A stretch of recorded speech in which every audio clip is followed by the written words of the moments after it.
नमस्ते दोस्तों, मैं हूं आपका दोस्त राकेश और इस वीडियो के माध्यम से हम आप लोगों को कक्षा 10 की सामाजिक विज्ञान के अध्याय 1, इसका नाम है संसाधन एवं विकास के महत्वपूर्ण प्रश्नोत्तर पढ़ाएंगे जो आपकी परीक्षा की दृष्टि से महत्वपूर्ण है।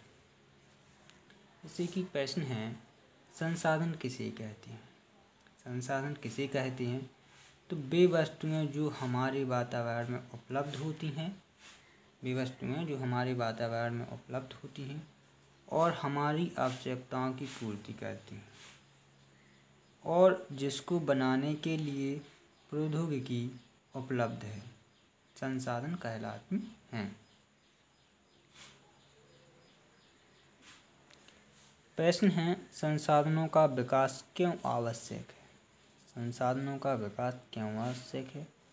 तो जिस प्रकार मनुष्य को जीवन यापन करने के लिए संसाधन की आवश्यकता होती है, क्या होती है? जिस प्रकार मनुष्य को अपने जीवन यापन के लिए संसाधन की आवश्यकता होती है, उसी प्रकार जीवन की गुणवत्ता बनाए रखने के लिए संसाधनों का विकास आवश्यक होता है। ऐसे जिस प्रकार मनुष्य को अपने जीवन यापन करने के लिए संसाधन की आवश्यकता होती है, उसी प्रकार जीवन की गुणवत्ता बनाए रखने के लिए संसाधनों का विकास आवश्यक है। अगला प्रश्न है, सतत पोषणीय विकास का क्या अर्थ है? सतत पोषणीय विकास का क्या अर्थ है? तो उत्तर है, सतत पोषणीय विकास का अर्थ होता है जो विकास पर्यावरण को बिना नुकसान पहुंचाए हो जाए। जो विकास पर्यावरण को बिना नुकसान पहुंचाए हो जाए और वर्तमान विकास की प्रक्रिया, जो वर्तमान में चल रही है विकास की प्रक्रिया, वो भविष्य में आने वाली पीढ़ियों की आवश्यकता का निरादर ना करे। जो वर्तमान में विकास की प्रक्रियाएं चल रही हैं और वे भविष्य में आने वाली पीढ़ियों की आवश्यकताओं का निरादर ना करें। अगला प्रश्न है, भारत में सबसे अधिक कौन सी मृदा अर्थात मिट्टी पाई जाती है? इसका निर्माण किस प्रकार हुआ है? तो भारत में सबसे अधिक जलोढ़ मृदा पाई जाती है। कौन सी? भारत में सबसे अधिक जलोढ़ मृदा पाई जाती है और जलोढ़ मृदा या मिट्टी का निर्माण नदियों द्वारा लाए गए अवसादों से हुआ है। प्रश्न है, सकल कृषित क्षेत्र क्या है? सकल कृषित क्षेत्र क्या है? तो सकल का अर्थ होता है समस्त। सकल का अर्थ क्या होता है? समस्त। तो एक कृषि वर्ष में एक बार से अधिक बोए गए क्षेत्र को, जैसे किसी क्षेत्र में एक वर्ष में जो एक बार फसल बोई जाती है, से अधिक बोए गए क्षेत्र को शुद्ध यानी कि निवल बोए गए क्षेत्र में जोड़ दिया जाता है। क्या होता है कि जो किसी एक बार क्षेत्र में बोई गई है और उसे उससे अधिक बार बोए जाने से जो शुद्ध निवल होते हैं, शुद्ध क्षेत्र होते हैं, बोए गए क्षेत्र में जोड़ दिया जाता है। क्या है? जोड़ दिया जाता है। तो वह सकल कृषित क्षेत्र कहलाता है। जैसे कि एक कृषि वर्ष में एक बार से अधिक बोए गए क्षेत्र को शुद्ध निवल बोए गए क्षेत्र में जोड़ दिया जाता है। क्या किया जाता है? जोड़ दिया जाता है। तो वह सकल कृषित क्षेत्र कहलाता है। अगला प्रश्न है, बंजर भूमि क्या है? बंजर भूमि क्या है? तो ऐसी भूमि जिसमें लवणों की अधिकता हो। ऐसी भूमि जिसमें लवणों की अधिकता हो तथा जिससे उत्पादन नहीं किया जा सकता हो, बंजर भूमि कहलाती। क्या कहलाती? बंजर भूमि कहलाती है। क्या कहलाती है? बंजर भूमि कहलाती है। क्या कहते हैं उसे? बंजर भूमि कहते हैं।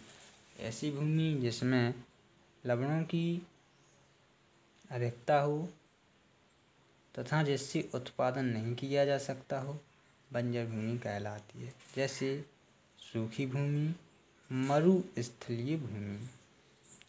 अगला प्रश्न है, अति सिंचन के कारण भूमि निम्नीकरण किस प्रकार होता है? अति सिंचन के कारण भूमि में निम्नीकरण किस प्रकार होता है? तो अति का अर्थ होता है अत्यधिक। सिंचन के कारण अधिक सिंचाई के कारण मृदा में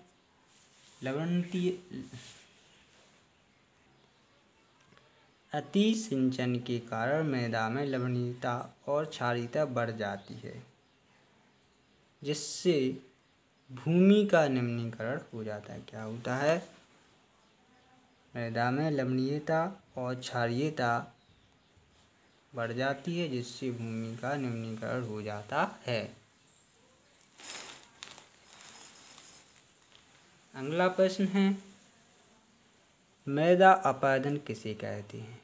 मृदा अपरदन किसे कहते हैं?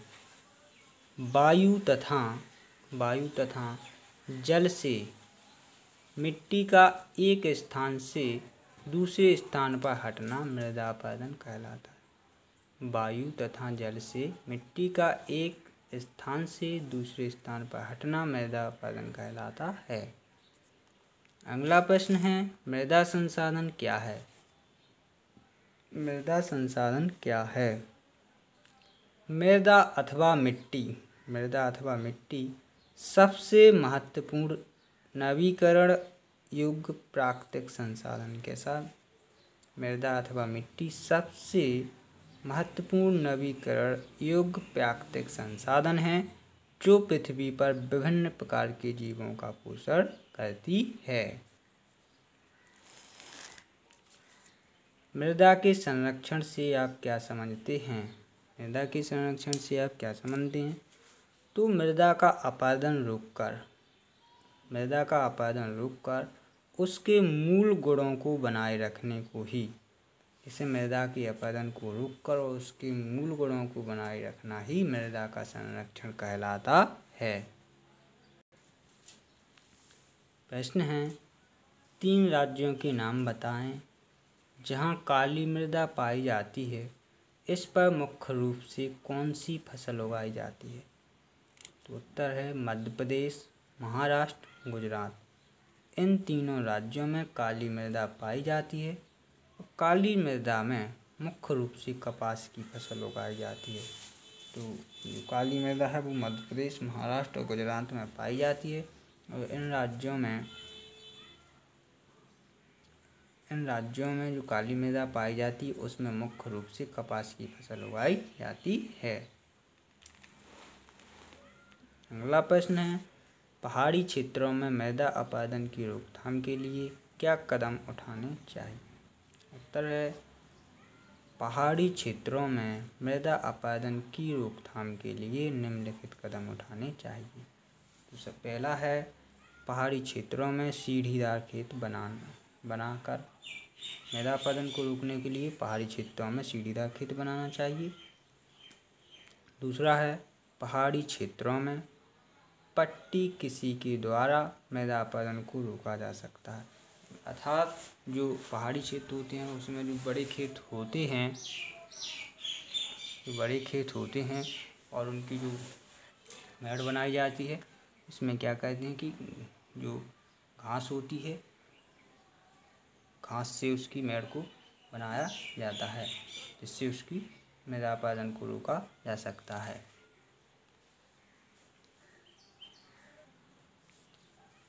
जैव और अजैव संसाधन क्या होते हैं? कुछ उदाहरण दें। जैव संसाधन तो वे संसाधन जिनकी प्राप्ति जीव मंडल से होती है और उनमें जीवन पाया जाता है, जैव संसाधन कहलाते हैं। कैसे? वे संसाधन जिनकी प्राप्ति जीवमंडल से होती है और उनमें जीवन पाया जाता है, जैव संसाधन कहलाते हैं। जैसे मनुष्य, वनस्पति, पशु। अजैव संसाधन। अजैव संसाधन वे संसाधन जिनमें जीवन नहीं होता है। वे संसाधन जिनमें जीवन नहीं होता है अजैव संसाधन कहलाते हैं, जैसे चट्टानें और धातुएं। प्रश्न है, उत्पत्ति एवं स्वामित्व के आधार पर संसाधनों का वर्गीकरण समझाइए। उत्पत्ति के आधार पर संसाधन। उत्पत्ति के आधार पर संसाधन दो प्रकार के होते हैं, जैव संसाधन और अजैव संसाधन। स्वामित्व के आधार पर संसाधन चार प्रकार के हैं, जैसे व्यक्तिगत संसाधन, सामुदायिक संसाधन, राष्ट्रीय संसाधन और अंतर्राष्ट्रीय संसाधन।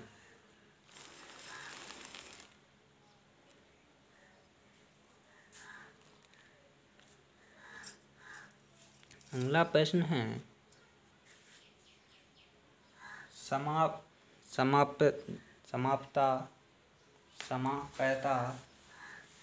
प्रश्न है, समाप्यता के आधार पर संसाधनों के वर्गीकरण को बताइए।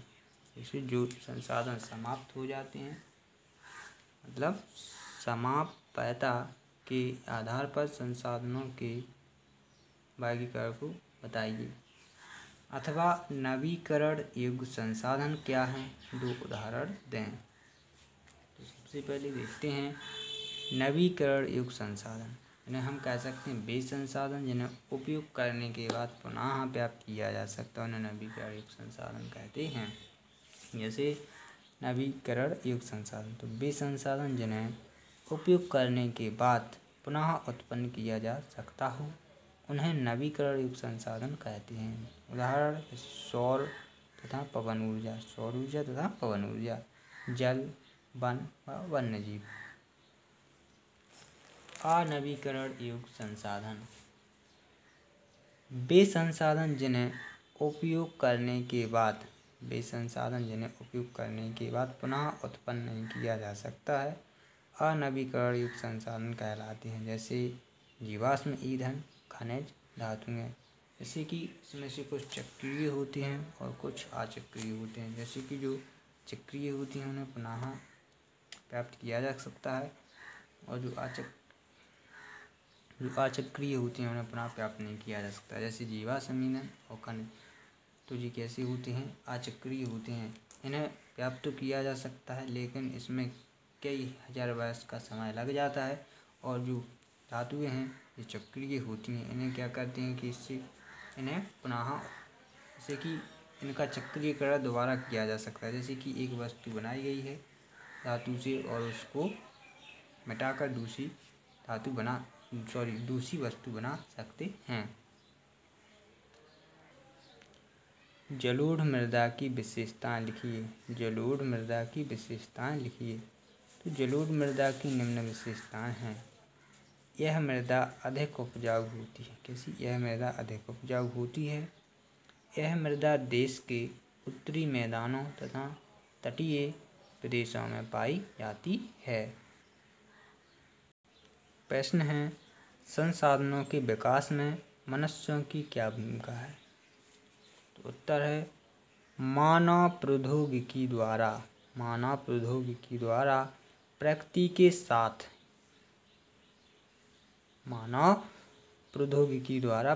के साथ क्रिया करते हैं। क्या कहते हैं? क्रिया करते हैं।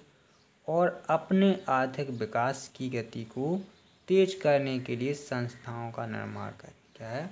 और अपनी आर्थिक विकास की गति को तेज करने के लिए संस्थाओं के निर्माण करते हैं। मानव पर्यावरण में पाए जाने वाले पदार्थों को संसाधनों में परिवर्तित करते हैं।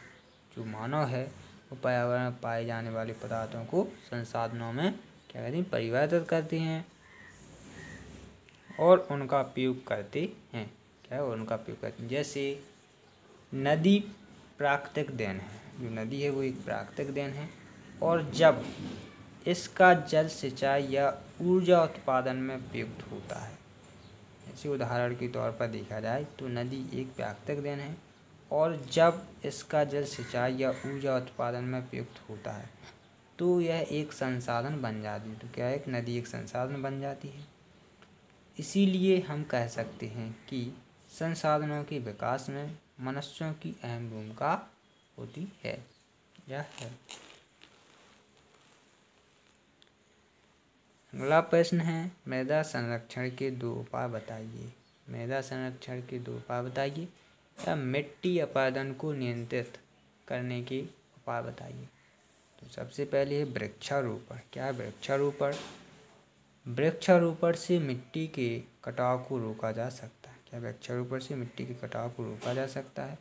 क्योंकि वृक्षारोपण से बहते हुए जल की गति कम हो जाती है। क्या है, वृक्षारोपण से बहते हुए जल की गति शिथिल या कम हो जाती है। क्या है, वृक्षारोपण से बहते हुए जल की गति क्या कम या शिथिल हो जाती है, जिससे मिट्टी का कटाव नहीं होता है। जैसे कि शिथिल अपन इस प्रकार से लिखते हैं कि शिथिल, क्या लग गया, शिथिल लग गया। तो जैसे कि वृक्षारोपण से बहते हुए जल की गति है वो कम हो जाती है, शिथिल हो जाती है, इससे मिट्टी का कटाव नहीं होता है। बांध बनाना। क्या बांध बनाना? तो पहाड़ी नालों और नदियों पर बांध बनाने से पानी का तीव्र प्रवाह रुक जाता है। जो पानी का तीव्र प्रवाह होता है वो क्या होता है, रुक जाता है, और इससे मिट्टी के कटाव को रोका जा सकता है। संसाधन नियोजन क्या है? संसाधन नियोजन क्या है?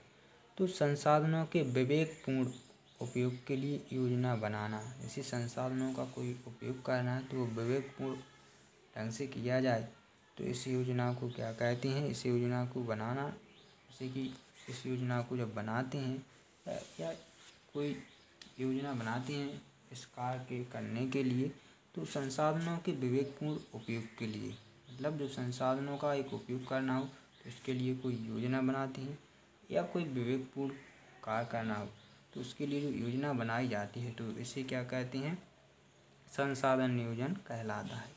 जैसे कि संसाधनों के उपयोग के लिए जब कोई एक योजना बनाकर उसका उपयोग किया जाए तो क्या कहते हैं, उसे संसाधन नियोजन कहलाता है या संसाधन नियोजन कहते हैं। प्रश्न है, मृदा का संरक्षण क्यों आवश्यक है? क्या है, मृदा का संरक्षण क्यों आवश्यक है? तो मृदा एक बहुमूल्य संसाधन है। क्या है, मृदा एक बहुमूल्य संसाधन है। यह हमारे भरण पोषण का प्रमुख साधन है। क्या, यह हमारे भरण पोषण का प्रमुख साधन है। समस्त जीव जंतु तथा वनस्पति मृदा संसाधन पर ही निर्भर है। क्या है, समस्त जीव जंतु तथा वनस्पति मृदा संसाधन पर ही निर्भर हैं। आज के समय में मृदा से संबंधित अनेक समस्याएं पैदा हो गई हैं। क्या है, आज के समय में मृदा से संबंधित अनेक समस्याएं पैदा हो गई हैं, जिससे मृदा की उपजाऊ क्षमता कम होती जा रही है। कैसे, जिससे मृदा की उपजाऊ क्षमता कम होती जा रही है। जल, हवा तथा हिम के प्रभाव से मृदा अपरदन हो जाता है, अतः मृदा का संरक्षण आवश्यक है। हे गाइज, यदि आप लोगों को हमारा वीडियो पसंद आया हो तो हमारे चैनल को सब्सक्राइब करें, कमेंट करें, लाइक करें और शेयर करें। धन्यवाद।